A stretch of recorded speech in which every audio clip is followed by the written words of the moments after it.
Hello students. In last class we have seen about different diseases in plants also. Okay.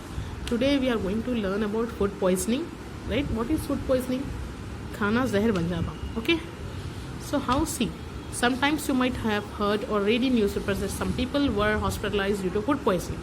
Food poisoning could be due to the consumption of spoiled food. Some microorganisms produce toxic substance in spoiled food. These toxic substance makes the food poisonous. Taking stale food may lead to vomiting, motions, even to death. Cooked food gets spoiled in less time than raw food. Yes, आप कभी कभार सुने होंगे कि कुछ लोग hospitalise है due to food poisoning. Right.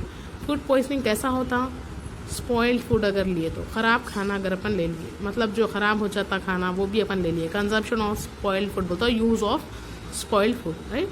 कुछ माइक्रो ऑर्गेनिजम्स रहते हैं जो टॉक्सिक सब्सटेंस प्रोड्यूस करते इन स्पॉइल्ड फूड. जो खाना ख़राब हो जाता ना उसमें माइक्रो ऑर्गेनिज्म जहरीले सब्सटेंस प्रोड्यूस करते. Toxic means poisonous. ओके. तो वो टॉक्सिक सब्सटेंस फूड को पॉइजनस बना देते. वो जहरीले सब्सटेंस जो रहते खाने को भी जहर बना देते. राइट. सो अगर अपन बासी खाना खाए, राइट, और ख़राब खाना खाए तो वॉमिटिंग्स हो जाते अपन को, और राइट मोशंस, और इवन टू डेथ भी हो सकती फूड पॉइजन से. राइट. पका हुआ खाना कच्चे खाने से जल्दी ख़राब हो जाता. जैसा कि वेजिटेबल्स है. राइट. आप पकाने से पहले वो कुछ दिन अच्छे रहते, लेकिन पकाए बाद 1 डे से ज़्यादा नहीं रहते. ओके. ख़राब हो जाते. So in do you know clostridium botulinum, a bacterium which is widely responsible for causing food poisoning. The disease is known as botulism. तो जो बैक्टीरिया आता ना जिसकी वजह से फूड पॉइजनिंग होता, ये वो बैक्टीरिया का नेम है क्लोस्ट्रीडियम बोट्यूलिनम. ओके. और जो फूड पॉइजनिंग होता वो डिजीज़ को क्या बोलते हैं? बोट्यूलिज्म बोलते हैं. राइट. फूड पॉइजनिंग की डिजीज़ को बोट्यूलिज्म बोलते हैं. कॉमन नेम फूड पॉइजनिंग है. अंडरस्टैंड. फूड प्रिजर्वेशन है. फूड प्रिजर्वेशन बोलते अभी खाने को कैसा प्रिजर्व करना है. राइट. कैसा ख़राब होने से बचाना है. So if microbes grow on our food they spoil it. अगर माइक्रो ऑर्गेनिज्म अपने खाने पे ग्रो हो गए तो उसको ख़राब कर दे. राइट. और spoiled food smells and taste bad. Water और moisture present in food items help the micro organisms to grow. ख़राब खाने में स्मेल भी अलग आती है और टेस्ट भी उसका बदल जाता. राइट. और पानी और मॉइस्चर जो नमी रहती ना, जो पके हुए खाने में नमी है और पानी है, इन लोगों की वजह से भी माइक्रो ऑर्गेनिजम्स ग्रो हो जाते. तो अब अपन कैसा प्रिजर्व करना है खाने को, कैसा स्पॉइल्ड होने से बचाना है. So think how can we prevent the growth of microbes food. तो कैसा प्रिजर्व करना है, let's see. You have learn in class 6 that different methods are adopt to preserve food at home. For example, while making pickles, salt and oil are added. Fishes are preserved by adding salt or smoking them. Jams and jellies are preserved by adding sugar after boiling fruits or fruit extract. Vegetable slices and fishes are preserved by adding salt and drying in sunlight. What happens in all these methods? तो यहाँ पे 6th class में आप पढ़े थे कि खाने को प्रिजर्व करने के लिए डिफरेंट मेथड्स है. राइट. एग्जाम्पल, जब अपन अचार बनाते हैं पिकल्स, राइट, तो नमक और ऑयल ज़्यादा ऐड कर दो उसमें. राइट. और फिशेस को क्या करते हैं? स्मोक भी, यानी कि धुआं भी देके, मतलब अच्छे से सेक लेते. राइट. ख़राब ना होना बोल के सुखा के भी ड्राई करते बाय एडिंग साल्ट. ओके. और जैम्स और जेलीज जो रहते हैं उसको बॉइल्ड करने के बाद पूरा फ्रूट का जूस निकालने के बाद उसमें शुगर ऐड करते. राइट. देन वेजिटेबल स्लाइसेस है और फिशेस है. वेजिटेबल्स के जो मिलते स्लाइसेस और फिशेस है उन लोगों में साथ डाल के उन लोगों को ड्राई करते सनलाइट में. राइट. बहुत दिन तक अच्छे रहना बोल के. तो ये सब मेथड्स में क्या हो रहा? वाटर और moisture remove from the food items. क्या हो रहा? ये जो वाटर और मॉइस्चर जो भी ये चीज़ों में रहता वो पूरे रिमूव कर देते. राइट. वाटर को और मॉइस्चर को रिमूव कर देते by adding the salt. All the water will release it's out by drying in sunlight. Okay. You all know that if we dry something in sunlight it gets dry. Okay. All the moisture or water in that gets removed. So thus microbes cannot go in these conditions. तो ऐसा करने से, जैसा कि अचार में salt और oil डाल रहे, जेलीज में शक्कर बाद में बॉईल करे बाद डाल रहे, तो ऐसे कंडीशंस में माइक्रो ऑर्गेनिजम्स ग्रो नहीं होते. Okay. So let us study some other methods of food preservation. अभी यहाँ पे हम कुछ मेथड्स पढ़ेंगे फूड प्रिजर्वेशन के. Okay. So see here food preservation heat and cold method. यहाँ पे फूड प्रिजर्व करने के मेथड्स है, हीट और कोल्ड दो भी हैं. राइट. हीट जैसा कि अपन बोले कोई भी चीज़ को अपन हीट करके फिर उसको कूल करके रख सकते हैं। और कोल्ड में यानी कि जैसा फ्रिज में रेफ्रिजरेटर यूज़ करते, right? Yes, you might have observe your mother boiling the milk before using और storing it. Everyone sees, right? अपने पेरेंट्स क्या करते हैं, मिल्क को रखना है स्टोर करके तो उसको बॉईल करके रखते हैं, right? Boiling helps in killing several type of micro organisms present in milk. तो गर्म करने से क्या होता है, जितने भी माइक्रो ऑर्गेनिजम्स दूध में रहते वो पूरे मर जाते। ओके, आफ्टर लंच और dinner we preserve our remaining food items in refrigerator. तो अपन लंच हो या डिनर हो, खाना खाए बाद में से जो खाना बच जाता अपने पास, अपन क्या करते हैं, फूड आइटम्स को रेफ्रिजरेटर फ्रिज में रख देते, right?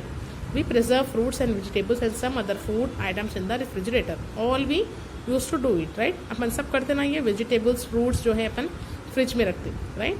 Refrigeration helps to inhibit the growth of micro organism. तो फ्रिज में रखने से जो कोल्ड कंडीशन रहते ना, वो भी क्या करते हैं, माइक्रो ऑर्गेनिज्म ग्रो होने से रोकते हैं। इनहिबिट मीन्स रोकना, okay? Micro organism do not grow in cold और हॉट कंडीशंस।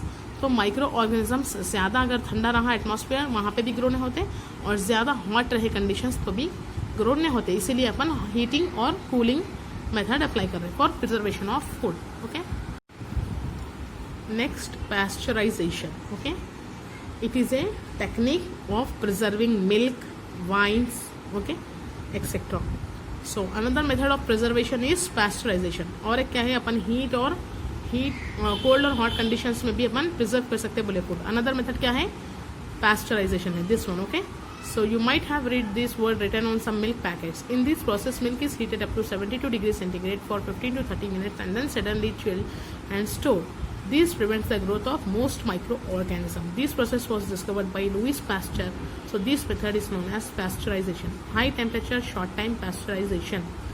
तो यहाँ पे another method pasteurization है, राइट? मिल्क पैकेट्स पे आप लोग देखो ये वर्ड आता पैस्चराइज्ड बोल के, राइट? इसमें क्या करते हैं, मिल्क को 72 डिग्री सेंटीग्रेड पे हीट करते हैं, means up to 15 to 30 minute तक हीट करके उसको कूल करके क्या करते हैं, स्टोर करते हैं, राइट? जो पैकेट्स मार्केट में आते हैं ना, वो पैस्चराइज्ड रहते हैं, इसलिए इतने दिन तक वो रहते, डेट आती ना उस पर, यस। तो ये हीट करके स्टोर करने से क्या होता, माइक्रो ऑर्गेनिजम्स बढ़ने से रुक जाते, ग्रोथ होने से रुक जाते। तो ये प्रोसेस कौन डिस्कवर करे, लुईस पैस्चर डिस्कवर करे, इसीलिए ये मेथड को पैस्चराइजेशन बोल रहे हैं, इनके नेम से रिलेटेड पैस्चराइजेशन बोले, okay? High temperature, short time pasteurisation, temperature high है और पैस्चराइजेशन मेथड हो रहा, okay? Another method of preservation of food. So here invention of pasteurisation, कैसा इन्वेंट हुआ ये प्रोसेस, लुईस पैस्चर कैसा इन्वेंट करे देखेंगे, okay? Louis Pasteur was born in a village of France in 1822। France के एक विलेज में लुईस पैस्चर बॉर्न हुए थे, right? In the year 1822। He was a painter, he wanted to become a teacher. उन्होंने थे पेंटर लेकिन उनको बनना था teacher. He was interested in mathematics, physics and chemistry and he became a researcher. इनको physics में, मैथमेटिक्स में, chemistry में इंटरेस्ट था, तो इन्होंने रिसर्चर बन गए, रिसर्च करने वाले बने। So he was doing his research on crystals, crystals के ऊपर रिसर्च कर रहे थे उन्होंने, राइट? क्रिस्टल्स वो तो छोटे छोटे पीसेस टाइप आते, उसके ऊपर, right? So in those days the wine industry of France was in trouble with spoilage of preserve wine. तो वो उस टाइम पे जब उन्होंने रिसर्च कर रहे थे, वो टाइम पे उन्होंने क्या देखे, फ्रांस के एक इंडस्ट्री में ये वाइन जो है बहुत ज़्यादा स्पॉइल हो जा रही थी, राइट? जो रख रहे थे वाइन को ज़्यादा क्वांटिटी की, जो बचा के रख रहे थे, वो बहुत ज़्यादा ख़राब हो जा रही थी, right? So they approached pasture. Pasteur studied the problem and hypothesized that microorganism may be the cause of wine spoilage. तो वो लोग क्या करें, जो इंडस्ट्री वाले थे वो पैस्चर के पास आए, लुईस पैस्चर के पास। तो लुईस पैस्चर के बारे में स्टडी करके क्या बोले कि माइक्रो ऑर्गेनिजम्स की वजह से पूरा वाइन स्पॉइल हो रहा। So he thought that this micro organism can be controlled by heat. तो उन्होंने क्या सोचे, ये पूरा माइक्रो ऑर्गेनिज्म ग्रो होने की वजह से हो रहा, तो माइक्रो ऑर्गेनिज्म को कैसा कंट्रोल कर सकते हैं, by the heat, okay? So this led to the invention of pasteurisation. तो वहाँ पे उन्होंने जो सोच के बताया कि माइक्रो ऑर्गेनिजम्स को हीट करके मार सकते, वहाँ पे डिस्कवरी हुई पैस्चराइजेशन प्रोसेस की, okay? Another method of preservation of food. So he propose germ theory of disease that micro organism causes diseases. तो उन्होंने क्या प्रपोज करे, जर्म थ्योरी भी प्रपोज करे, germ theory of diseases, right? In which micro organism causes diseases बोल के बताए, जिसमें माइक्रो ऑर्गेनिज्म की वजह से बीमारियां पैदा होते हैं। He also invented vaccine for rabies, और रेबीज ये जो डॉग बाइट से होता ना, उसके लिए भी वैक्सीन बनाए, कौन, Louis Pasteur. He studied and conquered anthrax by inventing the anthrax vaccine. ये एंथ्रैक्स भी एक डिजीज है, राइट? उसकी भी वैक्सीन कौन बताए, Louis Pasteur. So he studied several other condition of disease in humans and animals and showed how to control them. तो वो डिफरेंट डिजीजेस जो ह्यूमंस में होते हैं, एनिमल्स में होते हैं, उसके बारे में स्टडी करें और how to control the diseases he gave some suggestions. He had saved the silk industry of Germany and France by controlling microbial disease caused to the silk moth. और जर्मनी में एक सिल्क इंडस्ट्री थी, France में भी जो microbial disease हो रहे थे वो सबको रोक लिया उन्होंने. Right, he has save that silk industry of Germany और France by controlling that micro organisms which causing diseases to the silk moth. Right, silk moth किसको बोलते हैं? सिल्कवर्म को ही बोलते हैं. Okay. Lazaro Spallanzani is the first person to prove experimentally that microorganism could be killed by boiling. Louis Pasteur से पहले भी ये Lazaro Spallanzani बोल के भी पहले पर्सन है जो एक्सपेरिमेंटली प्रूव करे कि माइक्रो ऑर्गेनिजम्स को बॉयल करने से माइक्रो ऑर्गेनिजम्स मर जाते हैं. Okay. Invention of pasteurisation led to the invention of sterilisation process. ये हीटिंग प्रोसेस पैस्चराइजेशन इन्वेंट होने से स्टेरिलाइजेशन प्रोसेस भी इन्वेंट हुआ बोल रहे. Sterilisation process means to remove और kill the micro organisms. In this process micro organisms are killed. Okay. ये process में क्या होता है? स्टेरिलाइजेशन प्रोसेस में माइक्रोब्स यानी कि माइक्रो ऑर्गेनिजम्स ही ये लोग मर जाते हैं, micro organisms. The materials are kept in a sterilisation chamber and are heated up to very high temperature for up to 30 minutes. During operation, surgeons use only sterilized instruments and other sterilized material which avoid getting infection. तो sterilise chamber बोलते हो, एक chamber एक box type बने हुआ रहता. Right, कोई भी चीज़ को अगर वो प्रोसेस यानी कि माइक्रो ऑर्गेनिजम्स को किल करना है तो स्टेरिलाइजेशन चेम्बर में रख देते और 30 मिनट्स तक हाई टेम्परेचर पे हीट करते. राइट, और ऑपरेशंस भी है तो सर्जन्स जो रहते हैं, डॉक्टर्स, वो लोग भी क्या करते हैं? स्टेरिलाइज इंस्ट्रूमेंट्स रहते हैं. स्टेरिलाइज बोलते हो बॉइलिंग वाटर में निडल्स, राइट, और दूसरे मटेरियल्स रहते हैं, वही लेके वो लोग ऑपरेशन करते. राइट, जिसकी वजह से क्या होता? बॉयल करने से माइक्रो ऑर्गेनिज्म मर जाते और इन्फेक्शन नहीं होता दूसरे patients. Storage and packing. Okay. Nowadays dry fruits, milk, cold drinks, food items. Storage and packing. Store कैसा करके रखते हैं और पैक यानी कि पैकिंग कैसा करके रखते हैं. See, nowadays dry fruits, milk, cold drinks, food items and even vegetables are sold in sealed and air tight packets which prevents the entry of microbes from outside. सबको मालूम है ना, फ्रूट्स, मिल्क, कोल्ड ड्रिंक्स जो भी रहते tightly sealed करे हुए रहते वो. राइट, अगर ओपन हो गए तो माइक्रो ऑर्गेनिजम्स एंटर हो जाते. राइट, सो दस proper preservation of food helps us in the following veg. तो कैसा इन लोगों को प्रिजर्व करके रखे?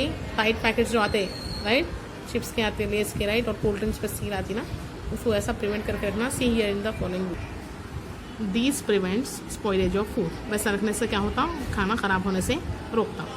Food can be preserve for longer period. और फूड को अपन लॉन्गर टाइम के लिए भी प्रिजर्व करके रख सकते हैं. Quality of food is ensured for a long time. और जो क्वालिटी है फूड की, राइट, वो भी लॉन्ग टाइम के लिए अच्छी रहती ऐसा रखने से, सील्ड करने से, एयर टाइट करने से. Right, variety of food items में be available in far away places in any season. तो आपको कौन से भी सीजन में कहीं पर भी चले जाओ, आपको डिफरेंट फूड आइटम्स अवेलेबल रहते हैं. किस वजह से? प्रिजर्वेशन की वजह से. वो लोग प्रिजर्व करके फूड आइटम्स रखते ना, उस वजह से अपन को कहीं पर भी एनी टाइम अवेलेबल रहते. So can you name different fruits imported from outside of the state? What methods use to preserve them? आप डिफरेंट फ्रूट्स के बारे में बोल सकते हैं जो अपने स्टेट से बाहर इम्पोर्ट होते हैं. राइट, और कौन से मेथड्स यूज करते हैं. So see here, they used sulphur dioxide to prevent mould growth. ये बूझ आने से वो लोग बूझ नहीं आना बोल के सल्फर डाइऑक्साइड केमिकल यूज़ करते हैं. आज समझ में. तो ऐसे डिफरेंट मेथड्स यूज़ करके वो लोग क्या करते हैं? इम्पोर्ट करते चीज़ें. Right, so here we have completed our lesson the world of micro organism part 2 completed. Okay.